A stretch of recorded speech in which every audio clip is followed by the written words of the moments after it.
Hello there folks, and welcome back to another video. In this one we're going to be looking at why I think this Conan role-playing game, which is the one from the folks at Monolith, is probably one of the best interpretations of the world of Conan, at least from my point of view, that I've seen done in a role-playing game. Now, I'm a massive fan of Conan. I have, of course, watched the movie, or movies, I suppose you should say.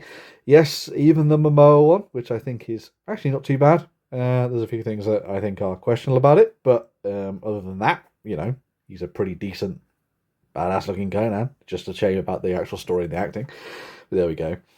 I watched the cartoon series when I was younger, of course, as well. I have read the books, and I have been delving into the latest ream of comics and graphic novels and things based around Conan, and their new storylines that they've been telling for that as well, which are absolutely amazing. I even have some cool action figures, because of course I do. Maybe I'll show folks about that a little bit later. But I have also had a look at the original, well, one of the more original Conan role-playing games, so the one that came out before this one, which was from the folks at Modiphius. And I got to say, whilst I think this managed to get the vibe of Conan a little bit, I am not a massive fan of the 2D20 system. So this book is effectively a background tone for me now, essentially, because I think this new book from the folks at Monolith just gets it right. So let's talk a little bit about the book and go from there, I suppose. So this book went through Kickstarter and was kickstarted, I think it was in 2024 and delivered in 2025. And I think one of the things that's really nice about this from the off is, and one of the reasons why I think people will enjoy this, is that I think at the very base level, this game is incredibly simple. And it gets out of the way and just lets the players start having fun. So we'll go straight to the rules, and I'll talk about those a little bit as well. So when you dive in, you'll create a character, and a character will have stats that are based on a dice value next to a fixed stat. So if we go and find a, do they have a character sheet in here? There they do. So your character will have one for might, edge, grit, and wits, and they are what you might imagine. So you've got might, which is to do with strength-based things, edge, which is for more dexterous things, your grit, which is almost a little bit like your stamina, and then your wit, which is your intelligence. Although, of course, these are very flexible things. To give you an idea, here's a quick character that I jotted together in literally 15 minutes. That's as long as it take. It could probably even take 10. If you were so inclined. You'll essentially put a dice next to a stat, and you'll also have a fixed value as well. And whenever you want to roll a check, you'll be rolling your dice, adding your stat effectively for that. So in this case, it would be a d6 plus 5, and seeing whether or not you hit the target number that you need. Nice and simple. Now, as I said, the rules themselves are stupidly simple. So you do that, and that is how you succeed in a check. Nice and easy. The thing that and you can see the values represented there in the book. So you have mundane, don't even have to worry about it. Easy, 4 to 6, moderate, 5 to 9, tough, 10 to 12, and legendary, 13 plus. And there's breakdowns, of course, throughout here for helping you with that. The twist in this, and something that I really enjoy, because it feels like it came out of the Dragon Age role-playing game, which I really liked, which had stunts in it, is the addition of the flex die. So when you make a character, you'll start with a flex die that is a d10, essentially, but it can go lower, making it more obvious, easier for you to get your flex die off. And the flex dice allows you to do other things. So when you roll a flex dice as part of a test, you'll be able to use that flex spend, if you roll the 10 on it, effectively, to trigger one of these abilities. So it could be a stamina thing, success, so automatic success on something. It's like a critical, effectively. A sorcery thing, or you can do massive damage with it if you're fighting in combat. So that adds another edge to things, which I think is really cool. On top of that, you also then have very quick and brutal combat. Fighting is stupidly easy. You will roll your dice just like any other check, and you'll be able to hit the opponent, which is fantastic. Nice and quick, and weapons do a hell of a lot of damage, so you'll be killing people in maybe 1 or 2 blows. This also goes the other way as well, so in some cases you might end up having it so that the enemy kill you very quickly, which means that you have to actually think about what you're going to attack and when you're going to attack. There's lots of ways for you to play around with the sort of like the intricacies of combat and really putting the emphasis on the players to come up with fun and interesting things. Because if you do, you can give them bonuses to the attack and all that kind of thing with the modifiers and stuff. Really simple, stupidly easy. As you can see here, let's just go to this. So, for example, make an attack, blah, blah, blah, you use your might to attack with, and you do 1d8 damage with your battle axe and all that kind of stuff, which is cool. So, fun bits and pieces there for you to get your head around. And of course, if you want to learn a little bit more about the rules in more detail, you can of course dive in and check these out. Nice and quick and simple. There you go. That's for initiative. That's for that. Here we go. Damage. Attacks and damage. There you go. So melee and throwing damage is done with might. Range damage is done with edge. And sorcery damage is done with wits, as you can see there, which is cool. You can also add in the minimum damage rule, so you will at least do 1 damage if you're hitting.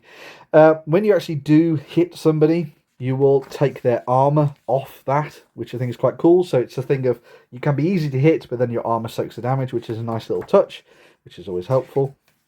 And you can see there's lots of different weapons and all sorts of different things thrown in there for you to play around with. As I mentioned, the game is also incredibly brutal. So when you die, you die. And this is where there's a fun thing in here where you can throw in fateful intervention. So you can play around with the way that a character might survive if you're making sure that a player doesn't just die instantly in the first encounter.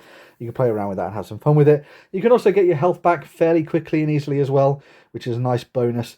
And it just sort of plays around there, this being a bit more of a pulpy game, which fits with the idea of the books and the comics and everything as well. The other thing I really love in this is that you have minions in the game. So minions function in a fun way. So a standard enemy, so if we go to here, let's go and find some enemies. Where are the enemies? Here we go. So a wolf as a minion.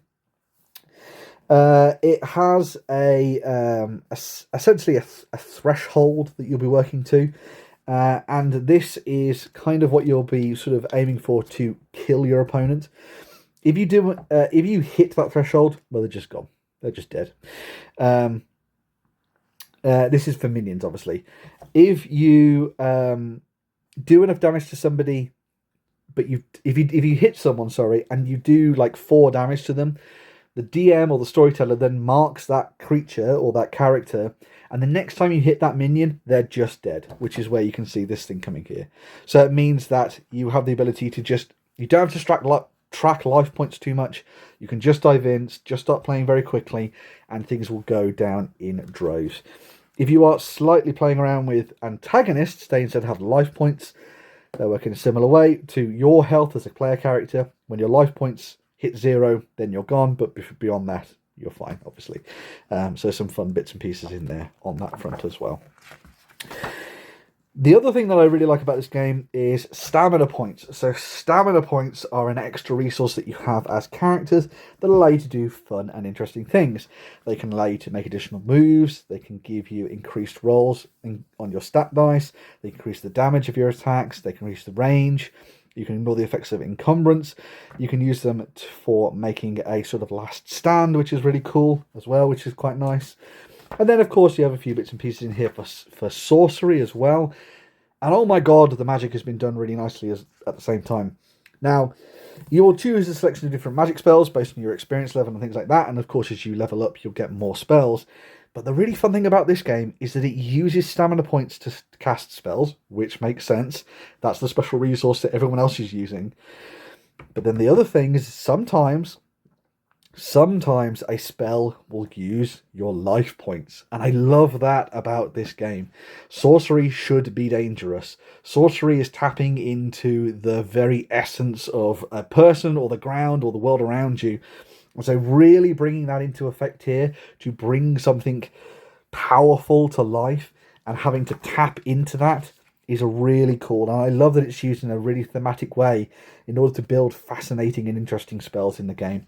I mean, if you're looking at it, you have to spend 10 life points and a stamina point to animate a living statue, so you like cut yourself and blood drains away, or you just use your mana, like putting your hands into the earth and letting it flow through you into the roots of the world itself in order to make that statue come to life.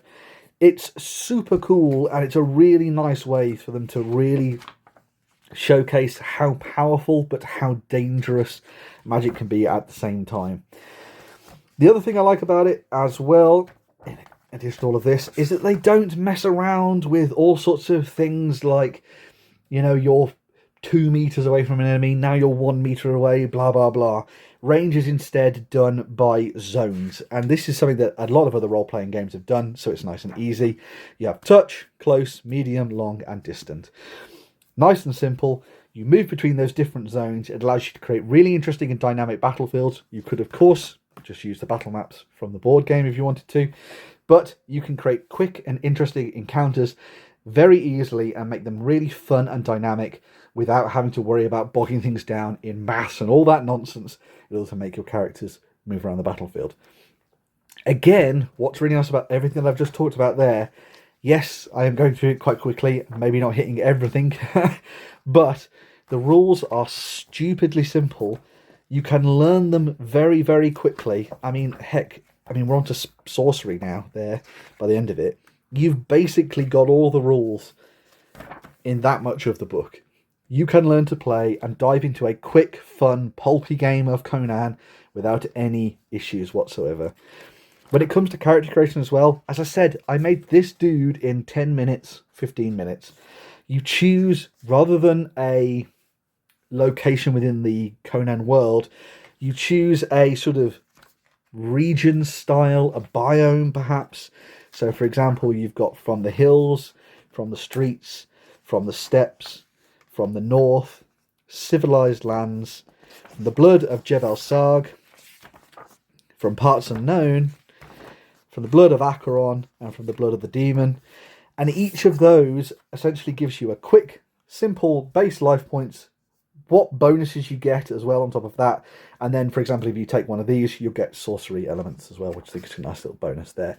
It also means if you're a barbarian, and you start off being a barbarian from the steppes or whatever, you can't cast spells, which is great. It means that spellcasters feel special, which is awesome.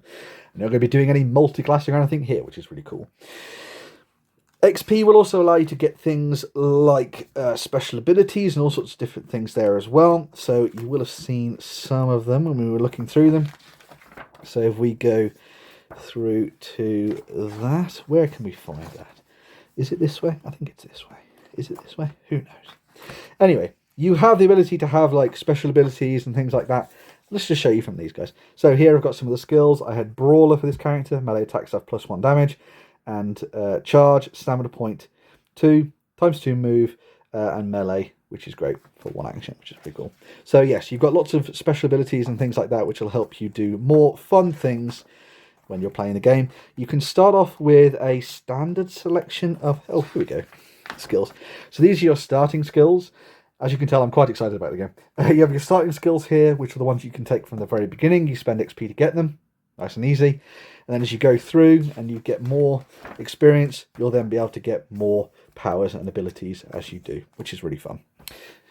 The other thing that's really nice is that this game doesn't really concern itself with things like money and all that kind of thing. There's no sort of maths in that sense trying to bog you down. You're doing this for the thrill of the adventure and being badasses running around the world of Conan. Here's some more of the skills that I couldn't find a second ago, but there you go. They're all there for you to dive into and have some fun with, and they all make things fun and interesting and different. The other thing I like about this game is that they have a huge amount of different creatures for you to fight, and they are all different and quirky and weird. You have your standard cultists, bandits, picts, guards, and they all have a variety of minions through to antagonists, step riders, sorcerers, living statues, skeletons, the Scourge of Set, vampires, ghosts, lots of different things that you would have seen popping up. Even the black ones from the island, which is really cool, jungle dragons, from Red Nails, or at least the story that leads into Red Nails and that kind of thing. So you got some fun bits and pieces there too, which is really cool. And it's all done in the style of Robert E. Howard, so you have really quirky and interesting, strange creatures for you to throw against your foes.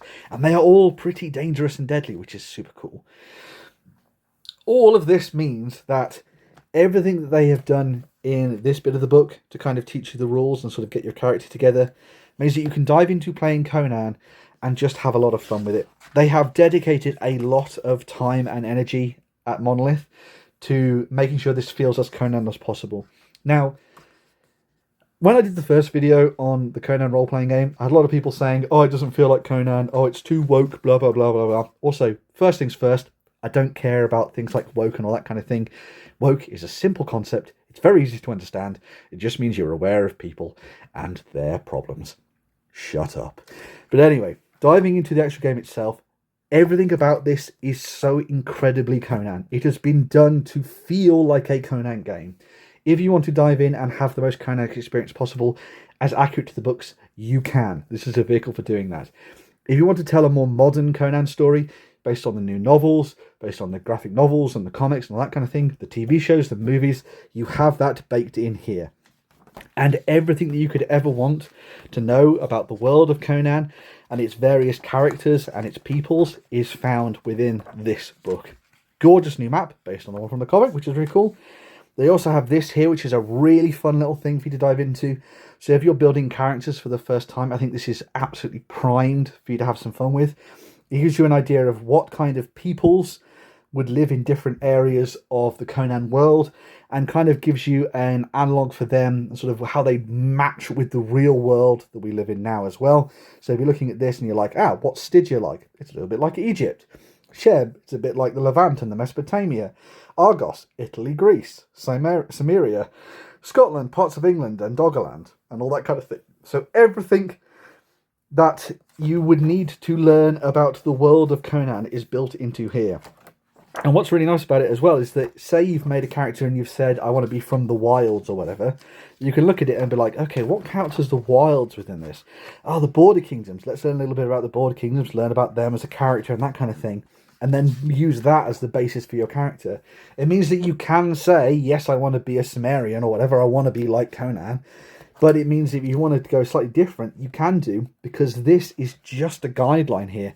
From the streets could mean literally any city within the world of Conan. So it means that you could be from the streets of, I don't know, Aquilonia, or it could be from the streets of Stygia.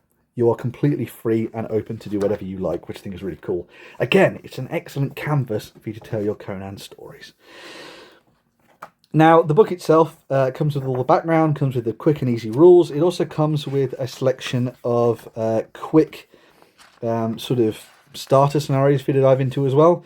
So you have a couple of here. You have the King's Mound. I won't go too much detail on these because you might want to run them. You have the Seal of Acheron, which was part of the quick start that I think a lot of people will probably have had a look at. And then there is also another one here, which is another quick fun one as well, which is the Frost Giant's Brother. They're really good, really fun. I would say of all of them, the Seal of Acheron feels like the easiest for you to run straight away, I think. Possibly followed by the King's Mound. And then last of all, I think you'd run the Frost Giant's Brother, because that's a little bit more complicated, but it's very combat heavy if you're interested in that. You also have the advanced rules here as well. I would just add the advanced rules in as standard, just throw them into the mix and let people play around with them. They're not that advanced. Just have some fun and let your character do what you want based on whether or not the character would do that. Now, the other nice thing about this is that, boom, that's your Conan rules. Get that, play some games, have some fun, tell interesting stories, literally based on any of the stories from Conan. Want to do Tower of the Elephant? This will allow you to run Tower of the Elephant. Just play as some people maybe following on his wake. Maybe they've found the ruins of the tower and it's been rebuilt by a new sorcerer, and so you go in to try and explore the ruins that have been left behind from the Tower of the Elephant. Ooh, that could be fun. But Conan has been designed to run as a sort of a loose story, a kind of a narrative that allows you to play out episodes that don't have to be linked. You don't have to tie everything into some big, long, overarching campaign. When you dive into playing Conan, it is so incredibly easy for a games master because you set up a one adventure. You could be on the coasts of, I don't know, Samaria or whatever, or in the hills of Samaria or, Vanaheim or whatever, or Barunthia or Corinthia or anything like that. And you could tell one adventure one day, and as soon as you're finished, you just say, cool, you earn some experience. The next time, we could be off somewhere entirely different. We could be in Kush, the Black Kingdoms, or Stygia. And the game encourages you to do that because all of Conan's tales were never really linked together anyway. They were all sort of like individual adventures that he went on. And so there's no reason why you can't do the same thing with this. And it means that you can chop and change things, play around with the aesthetic. You could, of course, run loads of games all in the same area if you wanted to and tell a sort of grander narrative. But I love the idea that you can sort of split things up and throw them around in different places and really let your players have a smorgasbord of Hyborian things to play around with and fun as part of this fantasy. There are a couple of stories included as part of the main rulebook, as we saw there. But the other thing that came out as part of the Kickstarter and is now also available for you to dive into are these. So we have Tales of the Hyborian Age Volume 1, and we have Tales of the Hyborian Age Volume 2. So within these, you have a series of adventures that, again, don't have to be linked if you don't want them to. And they do a really nice thing with these adventures where they have these little sort of raven crow symbols attached to them. These give you the complexity of these. So say you were diving in and you wanted to tell a quick story and you weren't sure which one to go for. Okay, well, I don't have a lot of time, so let's run The Doom That Came to Jebel Tor. Wicked. Oh, I actually have a little bit more time. Okay, let's run The Mace of the Spider or The Skull of Salazar Beg. Maybe you've got loads of time. Let's run Wild River or The Storm of Tarantia, which actually is a much larger campaign that spreads itself over a number of different parts, which is super awesome. So that's Volume 1, which I think is a great book to pick up anyway, but I think some of the best starting adventures are included as part of Volume 2. So Volume 2 comes with some that I think are really great. More of the Mountain is a really fantastic starting point, as well as Shadows of the Sea. I also really like, which is one that I think is awesome, The Battlefield Screams is a super cool one as well. I will flick through these so you can have a look at some of the layout of these. But they're done in a really nice and interesting way so that they're quick and easy to pick up, very easy to read at the same time, and allow you to get stuck in and start telling things very, very quickly. If you back the Kickstarter, then you may have got things like maps and stuff for some of these. But they are very quick and easy to run, easy to set up, fun to read at the same time. This is one of my favourites. I love Shadow of the Sea. It's a super cool adventure, which is all piratical, and it ties really nicely into the More of the Mountain. So say you run More of the Mountain, which takes place on an island filled with Picts. You could run that and then tie it quite easily if you wanted to into Shadow of the Sea, which would then take part sort of a local village by the sea further away from the events of that one. But all of these are essentially laid out in the same fashion. You have lots of simple and easy things to dive into alongside all of your maps and all of your different profiles that you need as well. And they're all done in a similar chaosy Conan-y style, which is super cool. So yes, fun little volumes for you to dive into that come with pre-made adventures for you to start playing. Nice, quick, easy, fun, and simple to run. So yes, Conan, the Hyborian Age, the role-playing game from the folks at Monolith. I genuinely think it is a super cool, quick, pulpy, high adventure style role-playing game that will tick all of the boxes for anybody who has ever thought anything cool about Conan. It does it in spades. The rules are simple, they get out of the way, and they let you be super heroic and badass at the same time. This then ties really nicely into all of the different rules and the world building they've done for this as well, which really gives you a flavour of Conan. You can tell that they have learnt a lot through the process of making the Conan board game, and that's transferred over really nicely into the role-playing system. And it is such an update to this, which is a little bit heavier mechanically and takes a lot to get your head around. This gets all of the heavy lifting out of the way early. Your characters can be quickly and easily made, and you can just have some fun, which I think is pretty key to having a fun time with Conan. So yes, if you're interested in a Conan role-playing game, I'm not sponsored by Monolith in any way. I just really like the game. And I think it's definitely worth picking up if you want to get stuck in and have some fun. And as I said, if you're somebody who doesn't think this is proper Conan because of some random bullshit that you've read on the internet about people actually paying attention to what other people don't do and don't like, then get out of the way, because this is excellent. And you don't have to listen to any of that. Just buy the bloody book and have some fun. Buy Crom. Anyway. So yes, less of my nonsense. Make sure to check out Conan and any more videos that I might have coming my way. I've got lots of things in the pipeline. Lots more role-playing games and things to talk about in the future as well. But yeah, if you're a little bit of a fan of Conan, I can say this is definitely one worth picking up. It is quick and fun and easy to play, and there's lots more to come from Monolith in the future too. I will definitely be backing more campaigns. I will definitely be talking more about this in the future. Can't wait to run some more of this year in 2026. But yeah, if you like Conan and you want to hear more about what I have to say, dive into the comments down below and let me know what you think. I always love hearing what you folks think, and the conversations that come out of it are always fun and interesting. There is also, and I keep forgetting to do this, an affiliation link to Firestorm Games down there as well. So if you're interested in picking up some models or some board games or card games or whatever, make sure to go and check out that as well. And I'll talk to you folks in the next video, which will be coming very, very soon. So yes, bring on 2026, filled with more role-playing games. Bye-bye for now.